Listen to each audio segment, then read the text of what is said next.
عن ابن عمر رضی اللہ عنہ قال قال رسول اللہ صلی اللہ علیہ وسلم ان من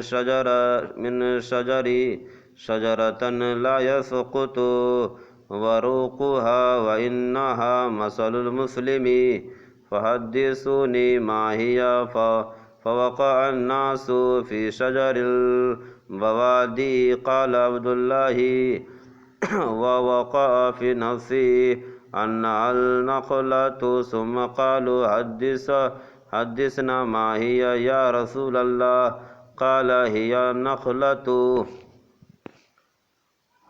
حضرت عبداللہ بن عمر رضی اللہ عنہ سے کہا کہ نبی کریم صلی اللہ علیہ وسلم نے فرمایا درختوں میں ایک درخت ایسا ہے کہ اس کے پتے نہیں جھڑتے، اور مسلمان کی مثال اسی درخت کی سی ہے، بتاؤ وہ کون سا درخت ہے؟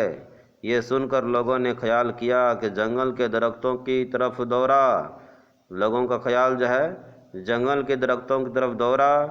حضرت عبداللہ رضی اللہ عنہ نے کہا میرے دل میں آیا کہ وہ کھجور کا درخت ہے، مگر میں اپنی کمسنی شرم سے نہ بولا۔ آخر صحابہ کرام نے نبی کریم صلی اللہ علیہ وسلم سے پوچھا کہ وہ کون سا درخت ہے؟ آپ نے فرمایا وہ کھجور کا درخت ہے۔ یعنی اس حدیث میں بتا رہے ہیں کہ حضرت عبداللہ بن عمر رضی اللہ عنہ فرما رہے ہیں کہ ایک دن نبی کریم صلی اللہ علیہ وسلم نے صحابہ کرام سے کیا کیا؟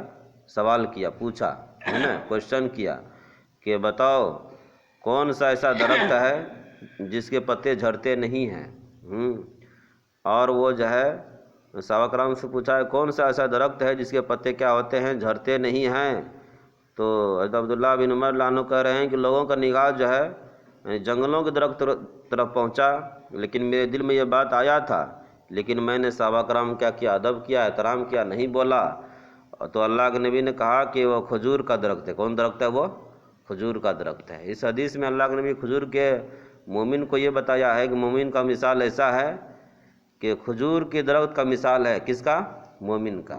یعنی مومن کا تشبیہ کس سے دیا ہے؟ کھجور کے درخت سے دیا ہے۔ تو علماء نے اس کا تصریح کیا ہے کہ کھجور کا درخت سے مثال اس لیے دیا ہے کہ عام درخت ہوتا ہے اس میں پتے کیا ہوتے ہیں؟ جھڑ جاتے ہیں۔ کیا ہوتے ہیں؟ جب ہوا چلتا ہے، طوفان آتا ہے تو پتے جھڑ جاتے ہیں، سوکھ جاتے ہیں تو پتے جھڑ جاتے ہیں۔ لیکن کھجور کے درخت میں یہ اللہ تعالیٰ نے خاصیت رکھا ہے کہ اس کے پتا جھڑتا نہیں ہے، چاہے کتنوں ہوا آئے، کتنوں کوئی سوکھ بھی جائے، جب تک اس کو کاٹے گا نہیں، توڑے گا نہیں، اس سے پتا نہیں جھڑتا ہے۔ اسی طرح مومن کا حال ہے کہ جس طرح کھجور کے پتے جھڑتے نہیں ہیں، اس طرح مومن کا جو ہے عمل کا ثواب اسے ملے گا۔ کہاں ملے گا؟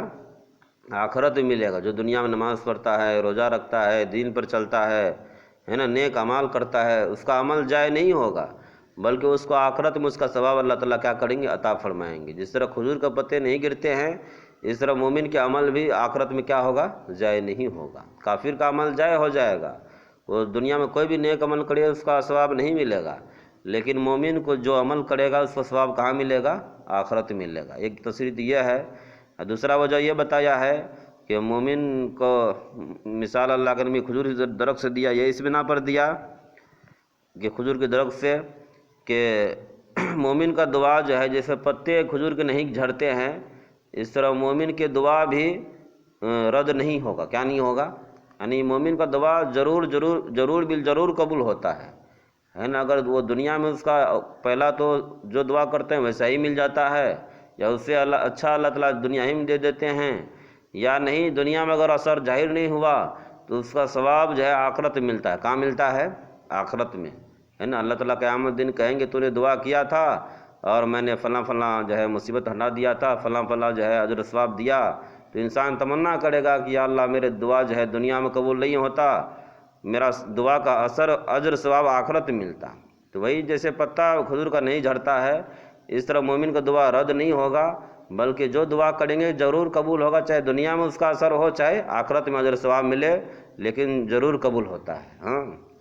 اور تیسرا وجہ یہ بتایا ہے کھجور کے درخت سے تشبیہ ہونے کا کہ ایک جگہ اللہ تعالیٰ نے کہا ہے کہ مومن کی جیسے کھجور کا درخت نیچے میں ہوتا ہے، جڑ نیچے میں ہوتا ہے، لیکن شاخ کہاں پر ہوتا ہے؟ آسمان کی طرف جاتا ہے، اوپر اٹھتا ہے، اس طرح مومن کا ایمان جو ہے دل میں ہوتا ہے. کہاں پر ہوتا ہے؟ دل میں. لیکن عمل جو ہے اس کا آسمان کی طرف جاتے ہیں، ہے نا. جو عمل کرتا ہے وہ کہاں جاتے ہیں؟ اس کا آسمان کی طرف جاتے ہیں، یعنی اللہ تعالیٰ کے دربار میں وہ پہنچتے ہیں.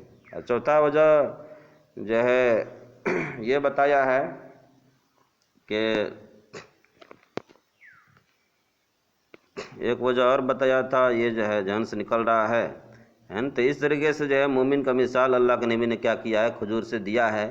کہ جیسے ایک عمل یہ بھی بتایا ہے، ایک وجہ یہ بھی بتایا ہے کہ جس طرح اور درخت جو ہے وہ 12 ماس نہیں پھلتا ہے، صرف سال میں ایک بار پھلتا ہے نا. لیکن کھجور کا درخت ایسا ہے جو 12 ماس پھلتا ہے، اس کا کوئی سیزن نہیں ہے.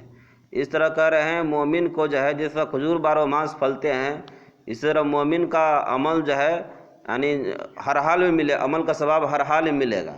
چاہے خوشی میں کرے پھر بھی ملے گا، غمی میں کرے پھر بھی ملے گا. مومن کا جو بھی حال ہے اس میں اس کے لیے خیر ہی خیر ہے. ایک حدیث میں آیا ہے نا کہ مومن کے ہر حال میں بھلائی بھلائی ہے. اگر کوئی خوشی پہنچتا ہے اس پر وہ اللہ کا شکر ادا کرتا ہے، اس پہ بھی اجر ہے.